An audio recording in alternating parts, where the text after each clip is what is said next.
Meu querido, minha querida, como vão? Que a paz do Senhor Jesus esteja com você, onde você estiver, de maneira muito mais especial ainda, dentro do seu lar. Estamos de volta para dar continuidade ao assunto iniciado na semana passada, falando sobre amor. Falamos sobre alguns conceitos, mas hoje nós vamos desenvolver um pouco mais esse assunto e, novamente, nós contamos aqui com a presença do nosso amigo ilustre pastor Anderson Amorim. Pastor Anderson, seja bem-vindo. A paz do Senhor Jesus para todos os nossos internautas. Mais uma vez feliz de participar aqui do Restaurando a Família. Espero que mais uma vez o Senhor possa nos abençoar e a gente possa contribuir aí com esse projeto maravilhoso. Maravilha, sempre contribui.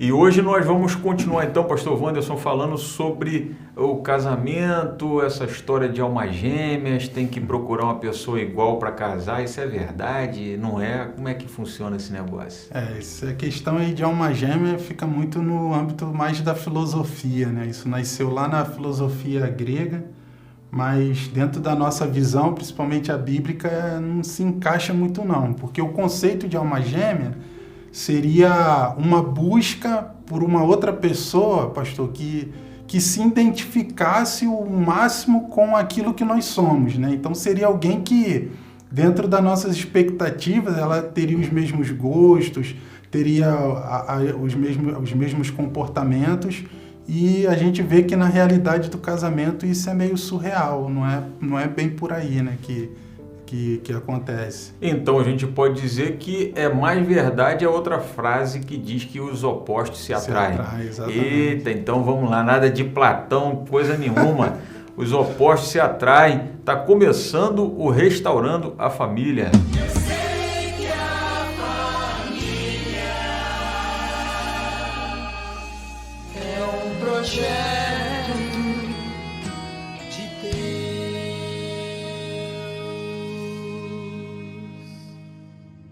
Então, olha só, vamos colocar as coisas nos devidos lugares. Pastor Anderson deu uma pincelada aqui, que é essa história de achar outra metade da laranja,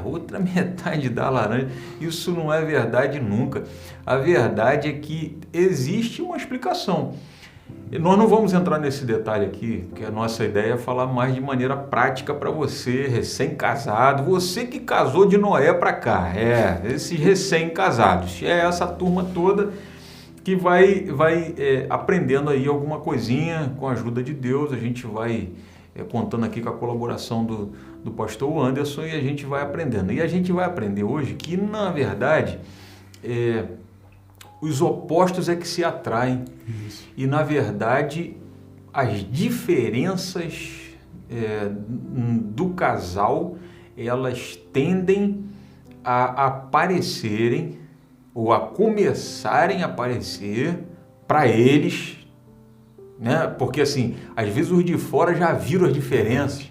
Às vezes o pai e a mãe já sabem, meu Deus do céu, ele não tem nada a ver com essa menina não tem nada a ver com ele, porque já conhecem um pouco mais, né? Mas eles acham que eles são idênticos e não tem nada de imperfeição, ela é perfeita, ele é perfeito, aquele encantamento, aquele sentimento.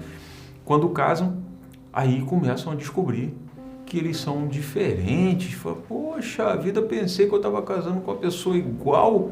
A minha pergunta inicial para você é o seguinte: você suportaria uma pessoa igual a você mesmo, desse jeito? Pelo amor de Deus, eu fico pensando, pastor Anderson, se a minha esposa fosse igual a mim, eu não aguentaria, porque eu me olho no espelho e falo, meu Deus do céu, é muito chato, não é possível. Graças a Deus que a Miriam é diferente, tenho certeza que o senhor pensa da mesma forma. Exatamente. Ainda bem que a irmã sunamita, né, não é igual ao senhor. Com né? certeza. E o que o senhor faz com essas diferenças? A gente tenta utilizar elas para somar, né, ao relacionamento do casal. Com certeza, se tivesse dois pastor Anderson lá em casa, a coisa ficaria meio complicada. Mas essa diferença, ela no sentido do casamento, ela torna o casamento mais equilibrado, né? A gente pode dar aqui vários várias características, pastor, que poderiam evidenciar essas diferenças. Por exemplo, uma característica minha e da minha esposa que é totalmente diferente, mas que é totalmente ajuda. Complementar. Isso, é complementar. Por exemplo, eu sou um camarada que falo demais. Será? Que isso? Falo muito. Minha esposa sofre comigo. A minha esposa, ela é uma pessoa totalmente assim, calada. Não que ela não fale, ela fala, mas ela fala menos e ela ouve mais. Então, para pensar. Nós temos em um casamento uma pessoa que fala bastante, que gosta de falar, e uma pessoa que não se importa em ouvir. A minha esposa, ela não reclama. Né? Se eu tiver que ficar horas conversando com ela, ela conversa comigo, mas a cada 10 minutos de fala, 9 é meu e 1 é dela. Então a gente vê que isso não atrapalha em nada o nosso casamento e, pelo contrário, ajuda, né? Isso, agora imagine se tivesse 2 pastores, por exemplo, 2 falando. Talvez essa complementação não aconteceria, porque não haveria esse equilíbrio, né? Então, eu acredito que essas diferenças, se o casal souber usá-las ao seu favor e principalmente parte daquele mesmo princípio que nós utilizamos no primeiro vídeo, é a questão da percepção, né? O casal começa a perceber suas diferenças e toda a questão vai acontecer como que eles vão reagir em relação às suas diferenças. Certo. É bem verdade que a gente gosta de ouvir o pastor Anderson falar, mas nessa relação de 9-1, ele fala 9 minutos e a esposa um só, meu Deus do céu. Mas é exatamente assim. A gente está só descontraindo, mas isso já demonstra que são 2 diferentes que começaram a descobrir como é que se encaixa. Isso. Beleza, a gente está falando até de uma coisa que, a princípio, você pode estar pensando que, tudo bem, essa diferença aí é fácil. Isso aí é simples de ajustar. É só um ficar quieto e o outro ficar falando. Mas e se o senhor começar a ficar incomodado e a exigir que ela fale? E ela, por sua vez, começar a ficar incomodada e querer que o senhor fale menos, não vai dar problema? Vai dar problema. Vai começar uma... Cala a boca, deixa eu falar agora. Aí começa. Mas então o senhor está falando que nesse aspecto já conseguiu haver um ajustamento. Sim. Maravilha. Mas existem coisas mais complicadas, né? Aí nas coisas mais difíceis, a gente também não precisa brigar. Não precisa brigar. Até porque nós começamos a ver na semana passada sobre o que o amor é, na verdade, e descobrindo que, assim, o amor, ele age.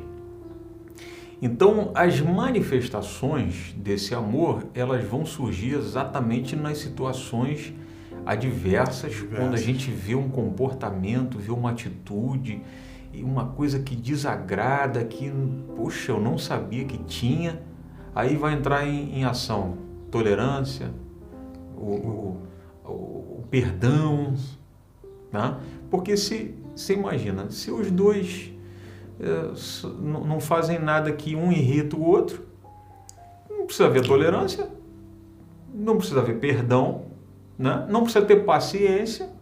Isso. É onde que esses elementos iriam entrar se não houvessem essas diferenças no casamento? Ia ficar um negócio meio sem graça, né? Não? Exatamente. A gente, quando lê, por exemplo, na Bíblia, né, existem alguns textos de Paulo que falam sobre os frutos do Espírito, né? A bondade, a mansidão, o amor. E eu sempre fico pensando, pastor, quando eu leio esse texto que fala sobre os frutos do Espírito, às vezes a gente pensa assim, por exemplo, eu preciso desenvolver o meu domínio próprio. Aí eu pergunto, como que nós poderíamos desenvolver o nosso domínio próprio? Né? Como nós poderíamos obter a força desse fruto do Espírito? Aí alguém poderia pender mais para o lado espiritual da coisa e dizer assim, a gente ora e pede a Deus. Sim, a gente ora e pede a Deus para a gente desenvolver o domínio próprio. Só que como que isso vai acontecer? Deus vai nos dotar de um domínio próprio e a gente vai sentir que a gente tem um domínio próprio? Não, eu acredito que quando Deus ele quer nos ensinar algo, o que, que ele faz? Ele cria situações para que, pela ajuda do Espírito, nós venhamos a desenvolver aquela habilidade. E o casamento, ele é o ambiente propício para mim desenvolver todas essas qualidades, todos esses atributos que eu recebi da parte de Deus, que é a capacidade de perdoar, né? Não tem outro ambiente. O casamento todo dia, as pequenas e médias, às vezes até coisas mais elevadas, né? Mais difíceis, mas vai exigir de mim, pelo menos, praticar o perdão. Então, à medida que eu pratico o perdão dentro do meu lar, dentro da estrutura do casamento, eu passo a desenvolver a habilidade de perdoar. E isso vai afetar toda a minha vida familiar, fora do casamento, a minha vida na igreja, social, profissional. Então, ver a importância que o casamento tem e que essas diferenças, né, elas podem ser, como a gente falou, podem ser instrumentos de grande aprendizado para nós, dessa forma. Vira um casamento escola. Exatamente. Casamento escola, então, é essa unidade educacional que você tem dentro da sua casa, diríamos assim, porque não tem mais próximo do que o meu cônjuge, não é assim? Isso. O casamento, eu vejo, uma coisa que está dentro disso, dessa questão da escola, casamento e escola, que eu percebo já no início da minha caminhada do meu casamento, eu tive essa percepção de que eu precisava aprender como ler a minha esposa. Mas o que seria isso? Ler a minha esposa.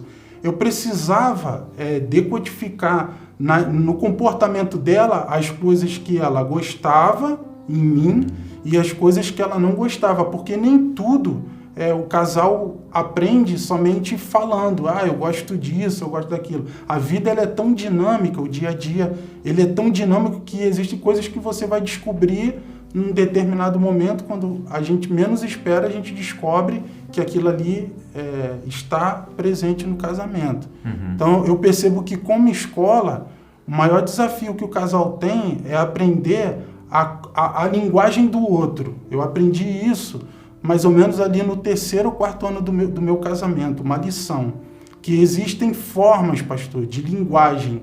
O outro nem sempre ele vai demonstrar ou vai evidenciar o amor dele com palavras. Como, por exemplo, a minha esposa, ela pode não chegar para mim e dizer, acordar uma manhã, vamos dizer assim, com essa coisa da paixão, né? E quando eu acordar, dizer para mim que meu filho, eu te amo. Cheio de romantismo. Você é o príncipe encantado que Deus mandou para mim. Não, tudo bem, ela pode não falar, explicitar. Mas com as atitudes dela, no cuidado do lar, no cuidado com as minhas coisas, no capricho que ela tem em cuidar das coisas que são nossas, eu vou percebendo que, sem palavras, ela está gritando para mim que ela me ama. Então, ela não precisa falar de uma forma verbalizada o amor dela. E isso a gente aprende como? Estudando. São as lições diárias que a escola do casamento nos proporciona, que vai fazendo a gente aprender a ler o ambiente do casamento e a se adaptar a ele. Maravilha. O senhor tocou num assunto que eu já quero dizer para vocês. Nós vamos voltar a tratar desse assunto de maneira mais focada, detalhada, e que são sobre o assunto sobre as linguagens do amor. Isso. É exatamente esse ponto. Não perde não, que vai vir aí pela frente esse assunto, só esse assunto, Amém. porque ele é importantíssimo. Mas falando de casamento escola, eu acho que tem um outro aspecto fundamental que o casal precisa já estar sabendo quando entra no casamento, porque só tem os dois, ela e ele, naquela coisa maravilhosa, só os dois, tem todo o tempo, só tem os dois. Mas daqui a pouco chegam os filhos. E, na verdade, esse relacionamento ele já está se tornando como uma espécie de uma incubadora, onde os filhos vão desenvolver. Então, é importante a gente pensar que o casamento também é escola nesse sentido, que ele, além de eu aprender, além de a minha esposa estar aprendendo, se formando nessa escola, é nessa escola que vão ser formados os nossos filhos também. Isso aí. Não é? É uma dupla função, né? Ao mesmo passo que eu estou aprendendo, agora eu tenho a responsabilidade de ensinar comportamento, né, a outros, no caso, o meu filho. Esse é um assunto, pastor, que eu gosto muito de falar com ele, eu converso muito lá em casa com a minha esposa sobre esse aspecto. O nosso casamento, a partir da chegada dos filhos, ele passa a se tornar, esse ambiente de casamento e escola, a nossa relação ela passa a ter uma relação agora muito mais ampla. Porque, por exemplo, eu sempre comento com a minha esposa em casa, a necessidade que nós temos é proposital. Às vezes nossos filhos estão reunidos, eu sinto a necessidade de quando eles estão observando ou eles estão perto da gente, a gente aproveitar esse momento para, por exemplo, eu dar um beijo na minha esposa, eu dar um abraço na minha esposa, eu demonstrar carinho com a minha esposa, no sentido didático, porque meu filho, ele precisa ver, por exemplo, eu tenho 3 filhos meninos, então eu preciso formar neles o comportamento de que futuramente, quando eles se tornarem maridos, eles serão maridos carinhosos.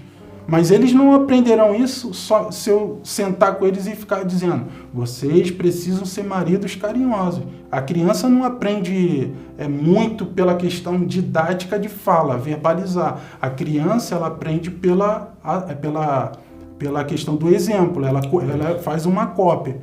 Então tem toda essa questão de, quando nós estamos reunidos, às vezes propositalmente eu falo coisas com a minha esposa ou eu brinco com ela, ou a gente cria entre a gente situações, mas pensando em refletir neles. Entendi. Porque existe o lado positivo, né? Tudo que eu fizer de positivo dentro do meu relacionamento, meus filhos verem, eles vão absorver, assim também todo o meu comportamento negativo será absorvido por eles também. O senhor só tem filhos homens. São homens. Né? São três homens, 3 meninos. Aí, mas vamos pensar aqui, a sua esposa, então, de certa forma, ela não tem uma menina para ela ensinar como que reagiria a um tratamento desse que o senhor se referiu. Dar um beijo, fazer um carinho. Então, o senhor não tem meninas observando. Isso. Mas o senhor tem os meninos vendo como que a mamãe está fazendo com o papai, como é que ela recebe isso, a reciprocidade do seu comportamento. E eles vão levar esse aprendizado e essa imagem de que, poxa, mamãe recebia assim. Então, na mente deles, eu vou fazer assim e a minha esposa vai reagir igual a mamãe reagia com o papai. Não é assim que pensa? Exatamente. Ou seja, então, a gente também tem que pensar nessa reciprocidade dentro do casamento. Porque a gente está falando do amor que Cristo demonstrou por nós. Isso. Esse é um amor inigualável. Isso. Porque, segundo a Bíblia diz, nós não tínhamos nada. De certa forma, continuamos a não ter nada. Isso. Aqui, eu assisti um trechinho de uma senhora falando para uns jovens e eu fiquei abismado, que ela disse assim: vocês podem conseguir tudo que eu consegui, basta vocês pagarem o preço, falando de coisas espirituais. Eu falei: uai, eu achava que era pela graça, então não é nada, não é pela graça não. E ela incentivando com muita força, dizendo que é só vocês pagarem o preço que eu paguei. E ela atribuindo toda a sua conquista ao seu esforço. Mas, na verdade, nós sabemos que Deus nos amou com um amor que não dá para se comparar. Ele amou como o apóstolo Paulo disse, e nós usamos esse texto aqui na semana passada, capítulo 5, versículo 8, ele demonstrou o seu amor quando nós éramos pecadores e não tinha nada para oferecer, não tínhamos nada para oferecer a ele em troca. Quando nós vamos para dentro do casamento, assim, nós estamos falando de homem, de mulher, limitados, pecadores, que por mais que nós nos esforcemos, nós temos dificuldade de alcançar esse amor que Deus demonstrou por nós nesse nível altíssimo.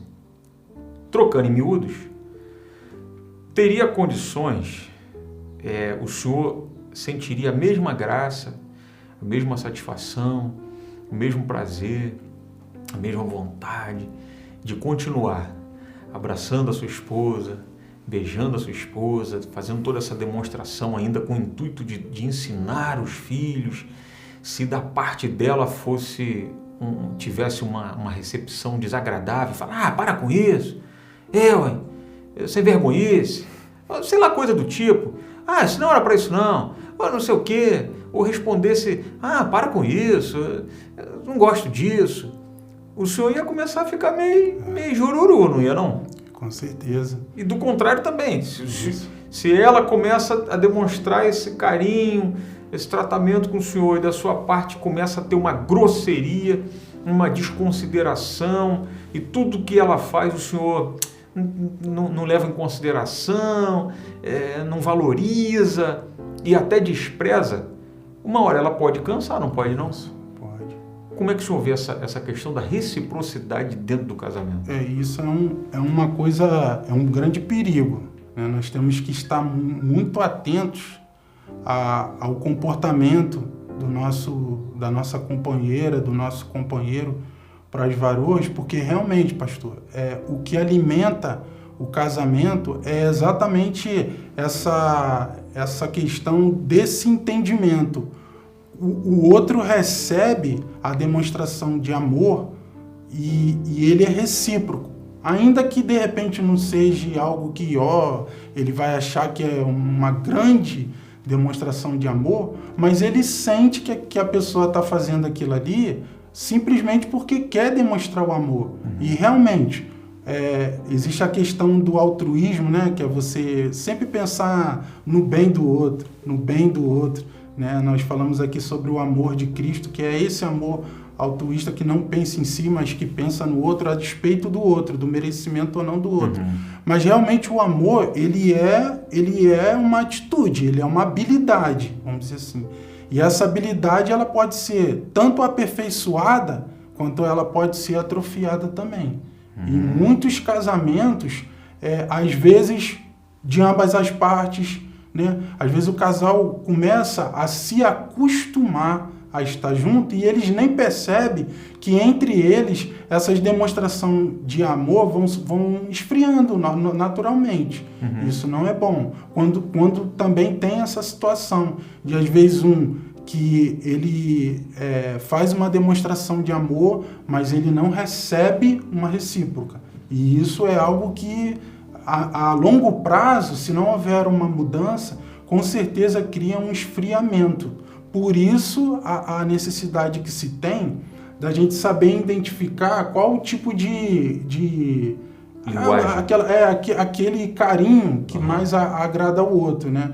A gente também tem que ser um pouco coerente, que existe um momento certo, a hora certa e o tipo certo de carinho. Existem pessoas que não gostam de determinado tipo de carinho, ou de outro, prefere outro, e a gente tem que ir se adaptando. Exatamente. Mas, a despeito disso tudo, a recíproca é algo que é uma alimentação. Isso aí. Eu não sei se eu já falei para o senhor, eu tenho vontade, tenho na mente, assim, o desenvolvimento do assunto.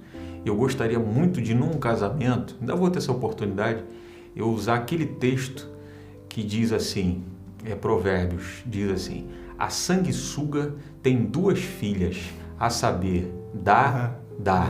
Eu acho sensacional. Eles vão me chamar de doido, mas o texto do casamento vai ser esse. A sanguessuga tem 2 filhas, a saber, Dada. Exatamente, aí eu já vou queimando o cartucho aqui, exatamente esse aspecto. Quando eu entro no relacionamento só para sugar, eu só penso em mim.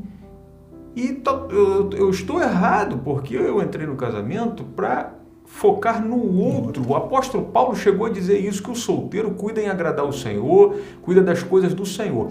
Mas o casado cuida em como agradar a sua esposa e a esposa em como agradar ao marido. Então essa atitude de sanguessuga, de só querer, vai definhando o outro, né? Porque a sanguessuga é esse parasita que só tira.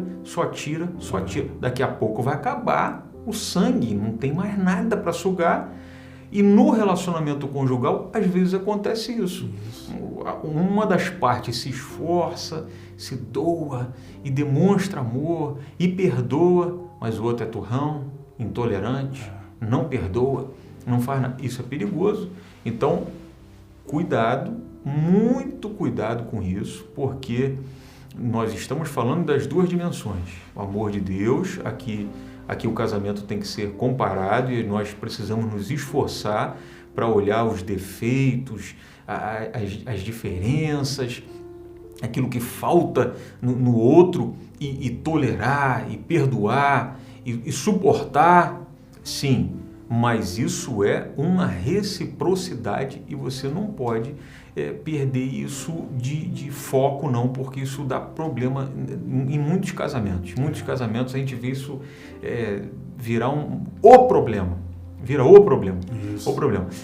A gente pode pensar, pastor Anderson, no que o apóstolo Paulo falou para Tito, né, quando ele deu aquela instrução e dizendo que as mais velhas ensinem as mais novas a amarem seus maridos. Eu penso até que esse é o único texto que nós poderíamos dizer que sim, a Bíblia diz sim para mulher amar o marido, diz sim, esse é o texto. A gente tem a tendência de esquecer desse texto, né? E a gente fala, não, a Bíblia só diz para o marido amar a esposa. Esse texto diz claramente. Mas como é que ensina a amar? Então, amor fica mais uma vez comprovado de que amar é uma coisa que se aprende, então. Exatamente. Dentro desse assunto, desse contexto de casamento como escola, a gente vê, como a gente falou, que é um ambiente propício para você aprender, para você se desenvolver ainda mais, né, como ser humano, como pessoa, como servo de Deus. O apóstolo Paulo está falando para mulheres que já têm esposo e que já são mães, a elas aprenderem com as varoas mais maduras a amar os filhos e amar os esposos. Uai, interessante, hein? Não eram namoradinhas, não? Já eram casadas, já? Já eram casadas. E assim como a gente vê lá em Efésios 5, né, 25, o apóstolo Paulo, quando fala para os maridos, amai as vossas mulheres. Ele está falando para o marido casado. Então, isso mostra para a gente, principalmente esse texto de Tito, né? Uhum. Se Paulo está dizendo que é para as mais maduras ensinar as mais novas, é porque o amor é algo que pode ser ensinado, porque ele pode ser aprendido. Uhum. Então, a gente vê o amor como algo que é desenvolvido, que é aprendido. A gente pensa assim, mas como que uma varoa pode ensinar a mulher a amar o seu marido?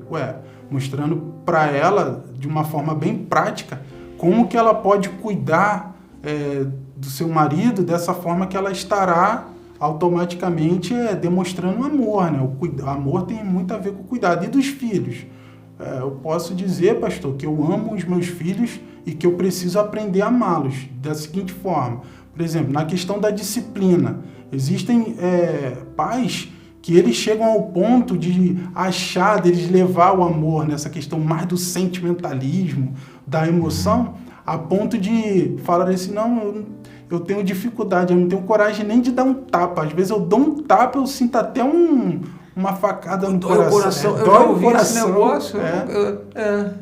Entra mais ou menos por essa questão. A pessoa está colocando acima do amor prático, que é necessária a correção, ela está colocando o sentimento e emoção dela.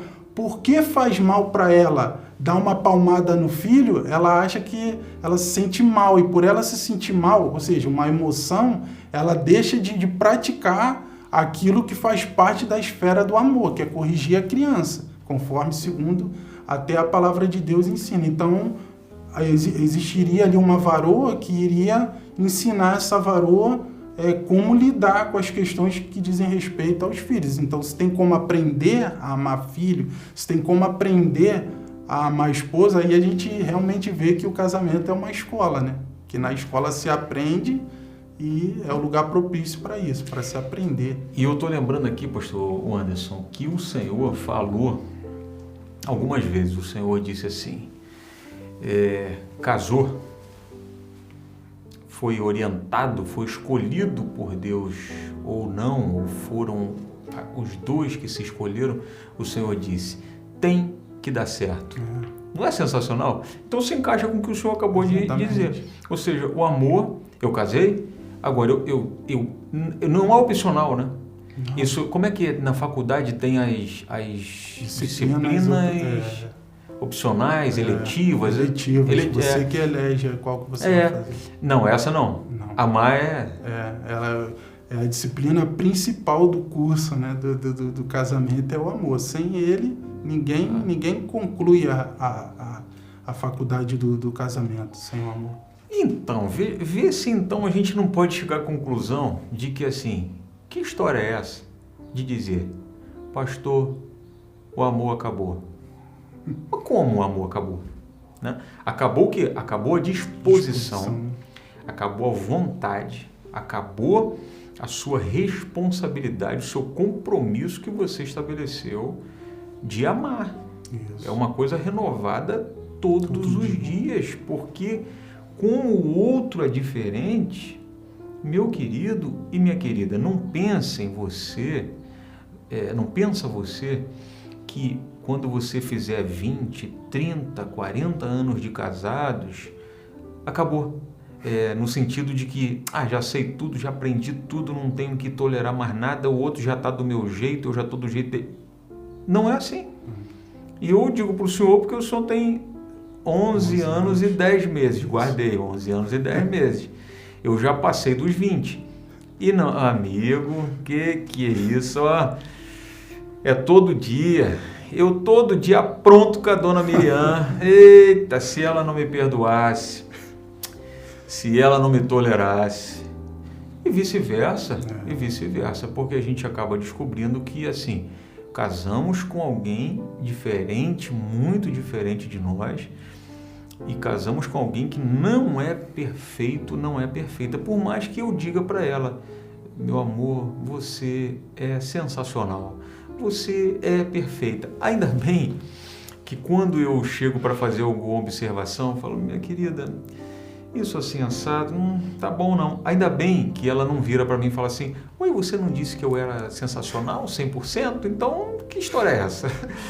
Porque ela entende. Eu entendo, da mesma forma que ela diz que eu sou um marido nota 10, show de bola, mas quando ela vem fazer alguma crítica, eu entendo que faz parte. Porque eu não sou santo, nem ela é santa. Nós precisamos ser corrigidos e Deus colocou alguém do nosso lado para nos ajudar nas nossas deficiências, naquilo que nós temos dificuldade. Ela vem para nos ajudar e a gente precisa ser flexível, né, com isso, né? Para o nosso próprio crescimento, né? Uma coisa que eu acredito, pastor, que seja saudável, né, e que eu aprendi também lá na minha igreja, é que o senhor já percebeu quando se faz essas pesquisas de eleição, aí vai dar lá o resultado, candidato tal dizem que tem X% de pré-eleição. Aí o senhor lembra que sempre na pesquisa fala alguma coisa assim, margem de erro, tantos por cento. Isso. No casamento, a gente tem que sempre, principalmente as pessoas que estão começando, os casais novos que estão começando, eles têm que sempre criar esse pensamento na mente, que eles precisam dar uma margem de erro para o outro, uma margem, né? E não tentar assim, criar no outro um padrão de perfeição ou de intolerância. Não, fulano tem que ser assim, pronto, e acabou. Não, na verdade, eu aprendo a lidar com as diferenças, né? E até aquilo que me chateia na minha companheira, dando a ela uma margem de erro. Porque quando eu dou uma margem de erro, eu também recebo uma, né? Então a gente acaba criando ali meio que um acordo de convivência entre nós, de que ela conhece muito bem os meus defeitos e ela sabe também que ela tem os dela, e a gente vai convivendo, um dando a margem de erro ao outro. Aí, vou falar, hein? Isso não é ibope não, mas vou te falar, você aprendeu uma agora sensacional, eu também aprendi.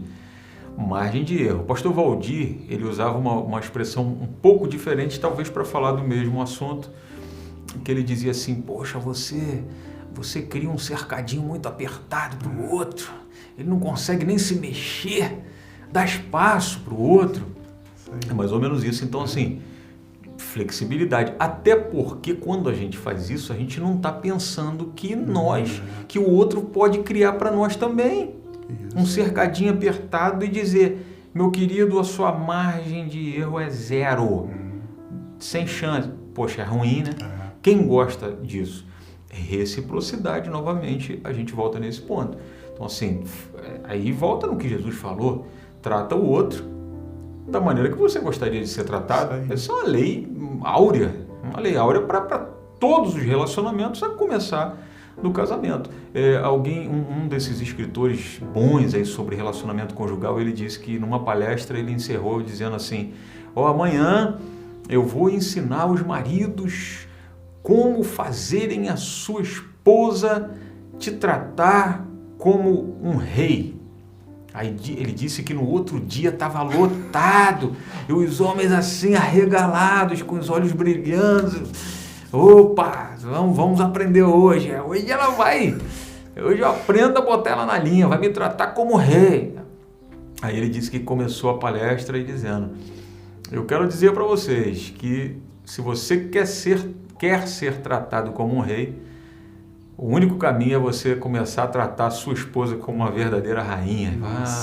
Os caras ficaram meio tristes, meio jururu, mas é a lei da reciprocidade. Você não quer um trono?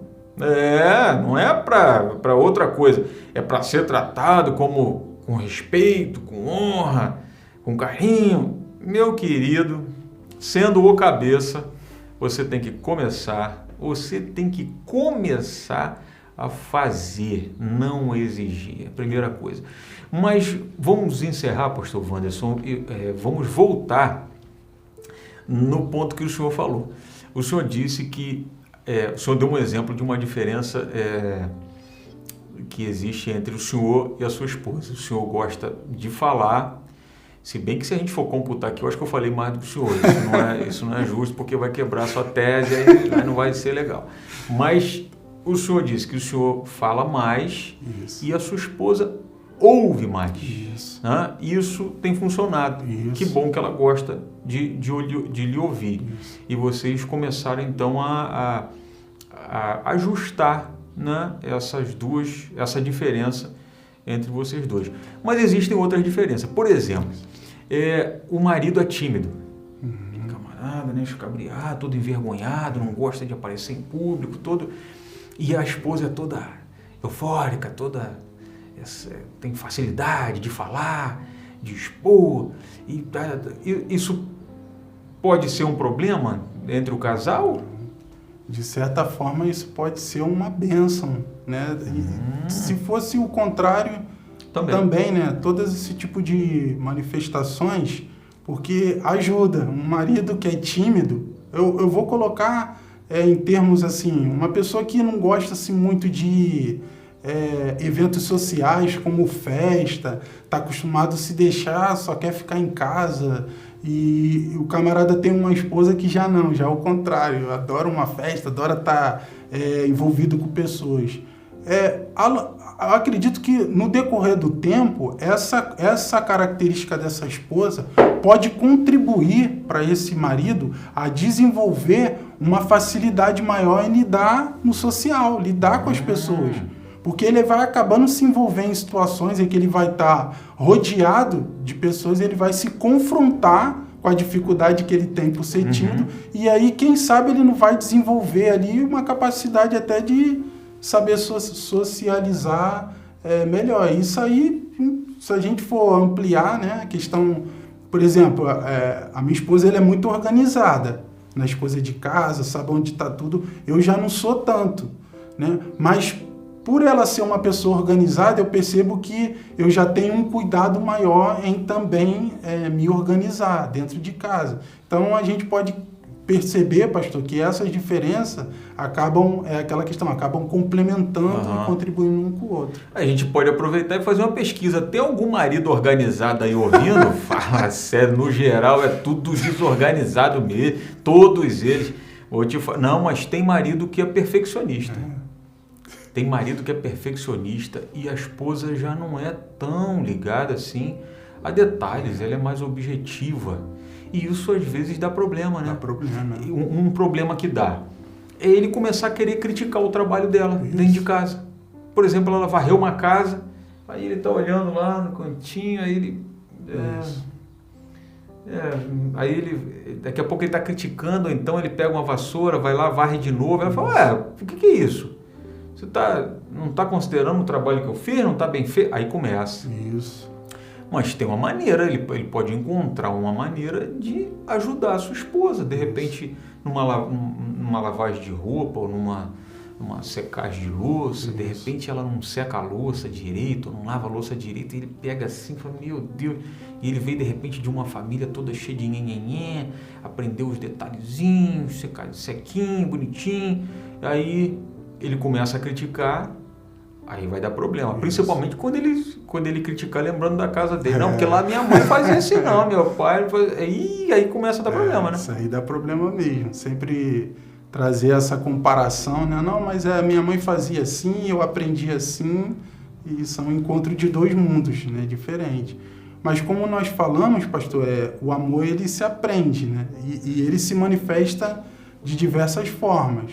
Eu acredito que numa situação como essa, a pessoa que é perfeccionista e aí vê que o outro tem uma dificuldade, é uma excelente oportunidade para essa pessoa desenvolver isso. Ele não acha que do jeito que ele faz é melhor, então a melhor forma é usar o diálogo para tentar fazer com que o outro entenda que aquela ali é a melhor forma.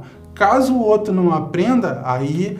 vem uma outra parte de uma lição que a gente já falou sobre ela aqui. Aí é praticar a lição do amor, da tolerância e tentar fazer com que aquilo ali não vire um problema. Tudo que nós falamos, pastor, tanto no primeiro programa quanto agora, cai muito naquela questão assim, são pequenas coisas que precisam ser trabalhadas logo assim que são identificadas. A gente não pode deixar aquilo ficar ressentindo, ficar criando um mal-estar a longo prazo, porque lá na frente isso pode sobrecarregar a relação e aí sim causar um dano maior. A gente até comentou sobre isso em off, né? Essas coisas não resolvidas, isso. Não conversadas, isso vira uma mágoazinha, vira uma pinimazinha, é como se fosse aquele iceberg escondido lá debaixo da água, tá lá. E quando o navio vem, daqui a pouco não tem nada aparente, aí igual um Titanic, dá um pancadão, aí o troço fica feio, por quê? Porque deixaram a coisa acumular, não houve diálogo, não houve perdão. O pastor Valdir dizia uma coisa importante, e se aplica também ao casamento. Também ao casamento. Não é que tem que ser sempre assim. Mas ele dizia assim, poxa, é muito bom quando nós aprendemos a perdoar sem que o outro peça perdão. Nossa. Sem exigir que o outro venha e peça perdão. No casamento, não é que nós estamos com isso querendo estimular uma grosseria também, tipo, deixa pra lá. Não é isso. Mas o casamento não é muito disso. Muito disso. Você olha, você não gostou muito, mas assim, poxa, se nós desenvolvermos essa capacidade de perdoar, e refletir de uma outra perspectiva, porque às vezes a gente foca numa ação, poxa, por que ele fez isso? E não considera a perspectiva do outro. Às vezes o outro fez com a melhor das intenções e a gente olhou de maneira negativa. Então assim, poxa, dá uma voltinha e olha da perspectiva do outro e fala, poxa, mas será que ele não falou isso para me ajudar? Será que ela não fez esse comentário exatamente porque ela me ama? Isso. Quando a gente começa a pensar assim, as coisas mudam, né? Isso. Pensar da perspectiva do outro, as coisas começam a mudar, né? E assim, um outro ponto que a gente observa que é muito forte no casamento de diferenças é assim, é o gênio da pessoa. Um é mais turrão, ignorante no caso, né? E a outra é mais equilibrada. Às vezes é o contrário. Mas normalmente é o marido que é o mais turrão, né? Mas tem também esposa que é mais turrona. O marido já é mais pacífico. Já é mais de deixa disso. Poxa, não, releva. Não! É uma oportunidade para crescimento também, não é? Exatamente. De um equilíbrio entre os dois, né? Equilíbrio de gênios, né? O outro saber... E acho que com o tempo acaba aprendendo, né? A ver que aí, muitas das vezes a ignorância ela não tem muito espaço, né? E o homem que age, ou a mulher dessa forma, em algum momento ele pode aprender, né? Mais uma vez a gente fala sobre isso, ele pode aprender que às vezes o meio mais fácil e mais curto de se conquistar as coisas não é por meio da exigência, né? A gente percebe, pastor, que existe a questão da submissão, né? Da sujeição, né? A Bíblia fala sobre Cristo sendo o cabeça da igreja, a igreja está submissa a Cristo. Mas a gente percebe que Cristo ele demonstrou o seu amor sacrificial conquistando essa igreja. E aí a gente remete isso para o casamento, a gente vê que casamento, todo dia é uma conquista diferente. E aí a pessoa ela tem que trabalhar, se ela tem esse gênero, ela precisa trabalhar isso, assim como eu tento trabalhar sempre, que eu vejo que das vezes que a gente se excede um pouco, o resultado é sempre negativo. E ultimamente eu tenho pensado em uma frase que eu vi que fala sempre assim, eu prefiro ter paz do que razão, né? Eu tenho procurado aplicar isso ao casamento, eu prefiro ter paz do que razão, eu prefiro chegar à noite e dormir do lado da minha esposa em paz do que eu criar uma situação que vai te trazer aquele desgosto, aquele ressentimento, aquele clima ruim, e isso a longo prazo é um dos fatores que são assassinos, pastor, de amor, de sentimento. Claro que vai ter confronto. Isso. Vai ter situações de confronto que eu digo assim, não é dinamite para cá, para lá e granada para cá, não. Mas como existem as diferenças, nós vamos ter diálogos fortes. Isso. Vamos sentar para resolver um problema. E aí, assim, aonde a gente coloca paz? A gente vai com paz, porque o objetivo é usar a razão, sim, mas com o objetivo de melhorar o relacionamento, sim. Não é para ter guerra. Então, assim, se não dá tempo de resolver o problema, estão na correria, deixa ele lá. Isso aí. Não é o momento. Às vezes vai levar dias. Às vezes você identificou um problema que vocês precisam conversar, os dois, mas pensa bem, é hora daquilo ali, é urgente resolver aquilo ali mesmo, é uma coisa que você pode deixar ele de lado e falar, pô, isso aqui não foi legal não, mas tudo bem. Vamos tocar, vai ter uma oportunidade. Vão dormir em paz. Isso. Vão dormir em paz, tranquilos, mas tá ali. Tem um assunto pendente, assim, mas não fez com que o casal deitasse virado para cada canto, não. Isso. Ela ou ele conseguiu assimilar aquilo ali e disseram, não é hora, não. Hoje o clima não tá bom, meu esposo não tá bom para conversar sobre isso, minha esposa não tá legal. Vou esperar o momento certo.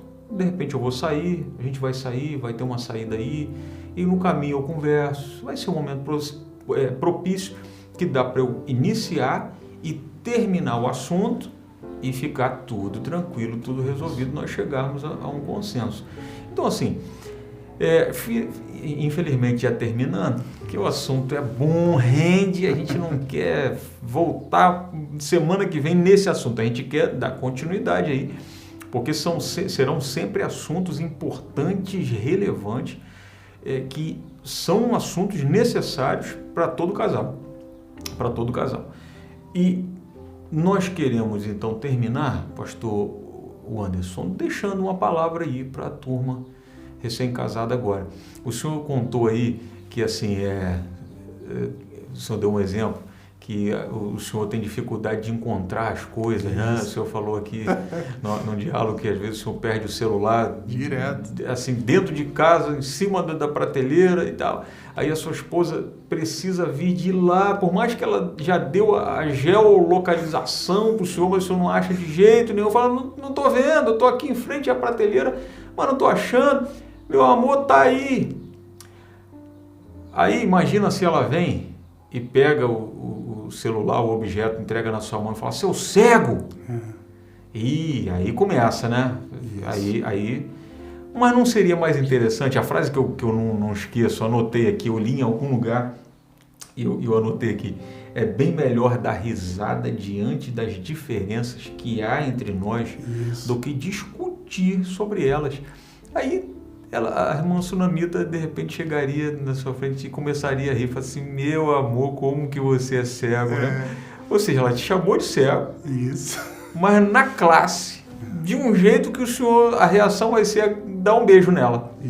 E não vai ser esbravejar, porque ela soube rir de uma dificuldade de todo homem, que é ter essa visão periférica. O homem tem essa visão periférica reduzida, a mulher percebe muito melhor, tem essa visão, esse instinto mais aguçado do que o homem. Mas não virou problema. Não. Pode rir. Por exemplo, uma coisa que normalmente a mulher tem dificuldade de localização na rua.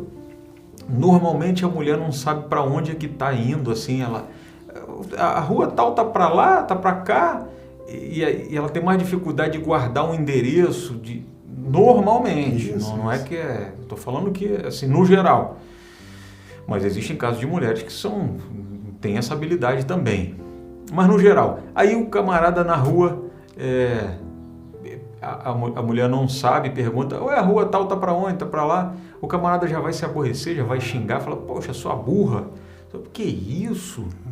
Uma coisa, pastor Anderson, para terminar, que eu acho que você, meu querido, minha querida, que está começando agora seus dias aí juntos, é muito desagradável quando você vê um marido corrigindo a esposa na frente dos outros e vice-versa. É desagradável, não é?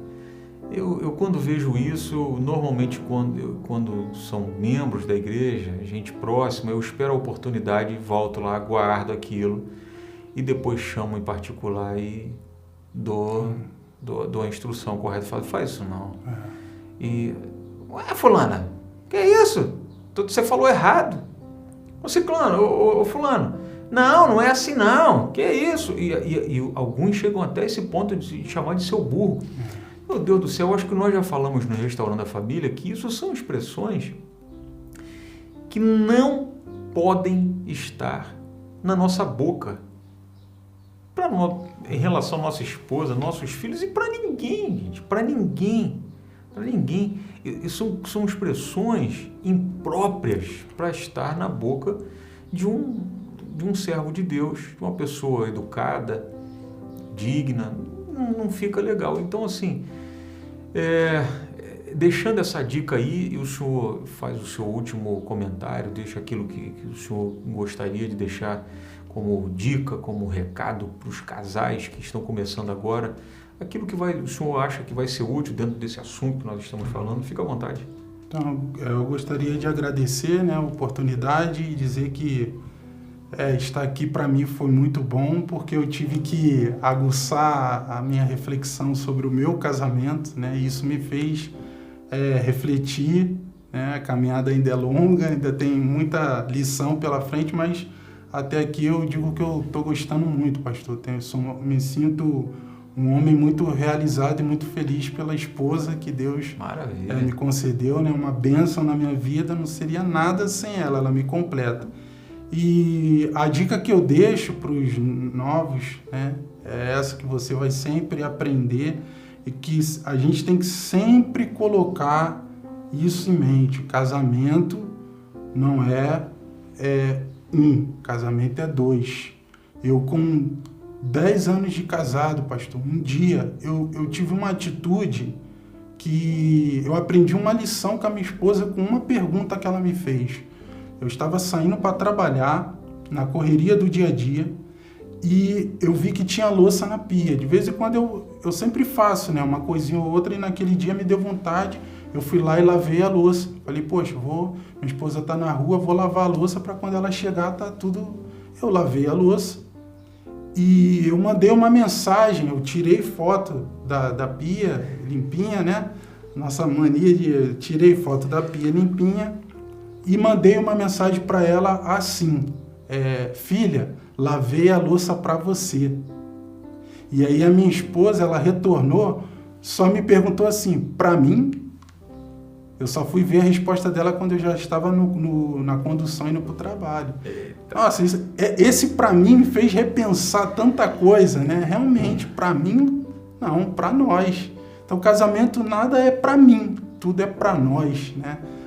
As bênçãos, elas são para nós, assim também como as provações são para nós, né? Então, os benefícios nunca é para mim, sempre são para nós.